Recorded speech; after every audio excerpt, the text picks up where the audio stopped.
प्रभु यीशु मसीह के नाम में आप सभी को मैं शालोम कहता हूँ। प्रभु यीशु मसीह के नाम की तारीफ़ करता हूँ कि आज फिर प्रभु यीशु मसीह ने आपसे एक बार और बात करने का फजल दिया है। मैं प्रभु यीशु मसीह का बहुत धन्यवाद देता हूँ। ना आज शाम मैं आपके बीच में एक छोटी सी बात रखने के लिए फिर आपके बीच में हाजिर हुआ हूँ और प्रभु के वचन में से कुछ बातों को आपके बीच में रखना चाहता हूँ। ना अपने आप से एक सवाल पूछिए आज शाम, पाप किसे कहते हैं? पाप क्या होता है? पाप की परिभाषा क्या है? अपने मन में सोचिए, क्या व्यभिचार करना पाप है? क्या झूठ बोलना पाप है? क्या कोई ऐसा गलत काम करना पाप है? अपने मन में सोचिए कि पाप किसे कहते हैं। क्या चोरी करना पाप है? ये अपने मन में विचार करिए। मैं आपके बीच में कुछ बात को रख रहा हूँ ना, मैं आपको बताना चाहता हूँ, चोरी करना, झूठ बोलना, व्यभिचार करना, ये सब पाप नहीं है। ये पाप नहीं है। ध्यान से सुनिए, मैं जो बता रहा हूँ ये पाप नहीं है। तो फिर पाप क्या है? तो इस पाप को समझाने के लिए मैं एक छोटा सा एग्जाम्पल आपके बीच में लेता हूँ। ध्यान से सुनिएगा, एक छोटा सा एग्जाम्पल ले रहा हूँ। एक दिन एक व्यक्ति था जिसको सर दर्द था, बुखार था, बदन दर्द था, कई और समस्याएं थीं। तो वो एक हकीम के पास पहुंच गया कि हकीम साहब, मुझे मेरे सर दर्द की प्रॉब्लम है, मुझे बुखार भी हो रहा है, मेरी नाक भी बह रही है, मेरे हाथ पैर भी दर्द कर रहे हैं, मेरी बॉडी पेन हो रहा है। तो हकीम साहब वो दे दीजिए, मुझे दवाई दे दीजिए। तो उन्होंने उनको दवाई दे दी और वो इसकी सर दर्द की एक पुड़िया बना दी, उन्होंने बुखार की एक पुड़िया बना दी, बदन दर्द की एक पुड़िया बना दी और ज़ुकाम की भी एक पुड़िया बना दी। और वो लेकर अपने घर आ गए और 2-3 दिन खाया, लेकिन कुछ असर नहीं हुआ। तो उनकी पत्नी कहती हैं कि आप एक काम क्यों नहीं करते, किसी MBBS डॉक्टर के पास चले जाइए, किसी अच्छे डॉक्टर के पास दिखाइए, क्या पता नहीं कौन सी प्रॉब्लम हो। तो वो अपनी पत्नी की बात मानकर एक अच्छे डॉक्टर के पास जाते हैं और डॉक्टर साहब को अपनी यही सेम समस्या जो उन्होंने उनको बताई थी बताते हैं। तो डॉक्टर साहब सुनते ही एक छोटी सी एक गोली लिख कर उनको कहते हैं, ये गोली लेके आप खा लेना। अब वो गोली लेते हैं और खा लेते हैं और वो तुरंत ठीक भी हो जाते हैं। जब वो ठीक हो जाते हैं तो वो अपने मन में सोचते हैं, जब मैं उनके पास गया, उन्होंने 10 तरह की पुड़ियाँ मुझे दे दी, मैं ठीक नहीं हुआ, लेकिन एक गोली डॉक्टर ने दी, मैं ठीक हो गया। मैं डॉक्टर साहब से पूछ के जरूर आऊँगा क्या चक्कर है।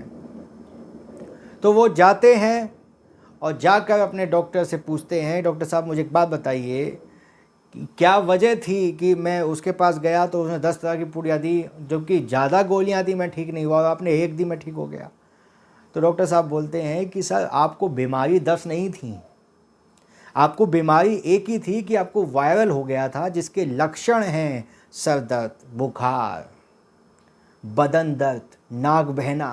ये सब लक्षण हैं उस वायरल के जो आपको हो गया था। तो मैंने वायरल की दवा दी और आप देखो बिल्कुल ठीक हो गए, वो लक्षण ऑटोमेटिक ख़त्म हो गए ना। इस बात को समझाने के लिए मैंने एक एग्जाम्पल लिया। अब मैं आपको इस बात का डिस्टेंस जो मैंने दिया है इसका मतलब समझाता हूँ। इसी तरीके से जो पाप है वो चोरी करना नहीं है, झूठ बोलना गुनाह नहीं है, गालियाँ देना गुनाह नहीं है, व्यभिचार करना गुनाह नहीं है। ये पाप के लक्षण हैं। जैसे उस वायरल के लक्षण हैं सर दर्द, बुखार, नाक बहना, बदन दर्द, ये लक्षण हैं, ऐसे ही ये गुनाह के लक्षण हैं जो हम करते हैं। तो फिर पाप है क्या? पाप है प्रभु के वचन पर अविश्वास करना। गुनाह है कि जब आप खुदा के वचन पर अविश्वास करते हैं तो ऑटोमेटिक आपके जीवन में ये लक्षण दिखने शुरू हो जाते हैं। और जब आप प्रभु के वचन पर विश्वास करते हैं तो ऑटोमेटिक ये लक्षण आपके जीवन से ख़त्म हो जाते हैं। तो इस बात को ध्यान से सुनिए कि जब हम प्रभु के वचन पे जो लिखा है हम उस पर विश्वास नहीं करते तो ऑटोमेटिक हमारे जीवन में वो लक्षण दिखने शुरू हो जाते हैं। ये लक्षण हैं पाप के, चोरी करना, झूठ बोलना, गालियां देना, ये बदतमीजी करना, ये कहेंगे क्या कहते हैं व्यभिचार करना, तमाम प्रकार के गुनाह जो भरे हुए हैं, ये पाप नहीं है, ये पाप के लक्षण हैं। लेकिन रियल गुनाह जो है वो है उस प्रभु के वचन पर अविश्वास करना, जो लोग नहीं कर पाते, जो लोग नहीं करते। इस बात को याद रखिए, प्रभु के वचन पे अविश्वास करना ही सबसे बड़ा गुनाह है, जिसके बाद ऑटोमेटिक आपके जीवन में वो लक्षण दिखने शुरू हो जाते हैं। तो सबसे पहली चीज़, अगर आप पाप से बचना चाहते हैं तो प्रभु के वचन पे विश्वास करिए, उसको अमल करिए, ऑटोमेटिक ये लक्षण आपके जीवन से ख़त्म हो जाएंगे। पहले लक्षण पे वार मत करिए, पहले, क्योंकि जहाँ से याद रखना इस बात को कि इससे पहले कि हव्वा फल को खाए, इससे पहले कि वो फल को खाए, उससे पहले उसने उस वचन पर अविश्वास किया जो खुदा ने कहा था। खुदा ने क्या कहा था कि तुम इस वृक्ष के फल को ना खाना, मर जाओगे, ये खुदा का फरमान था। लेकिन ये शैतान आके कहता है कि तुम ना मरोगे। तो इस बात को याद रखिए, इससे पहले कि हव्वा फल खाए, उसके जीवन में लक्षण दिखाई दे, उससे पहले उसने उस वर्ड ऑफ गॉड पर अविश्वास किया, अनबिलीव किया। ध्यान से सुनिए। तो हमें इस पे वार करना है कि हमें कभी गुनाह नहीं करना, हमें कभी भी गुनाह नहीं करना, अर्थात अविश्वास अपने जीवन में नहीं लाना है। जब आपके जीवन में अविश्वास आता है तो ऑटोमेटिक आपके जीवन में गुनाह के लक्षण आने शुरू हो जाएंगे। तो आज आपको समझ में आया होगा कि पाप क्या है। पाप है प्रभु के वचन पे अविश्वास करना, जिसके बाद आपके जीवन में ये लक्षण दिखने शुरू हो जाते हैं। ना मैं आपके बीच में एक छोटी छोटी क्लिपें जो आपको दे रहा हूँ, ये आपकी ग्रोथ के लिए हैं, और अगर आपको इनसे लाभ होता है तो प्रभु आपको बहुत बरकत दे।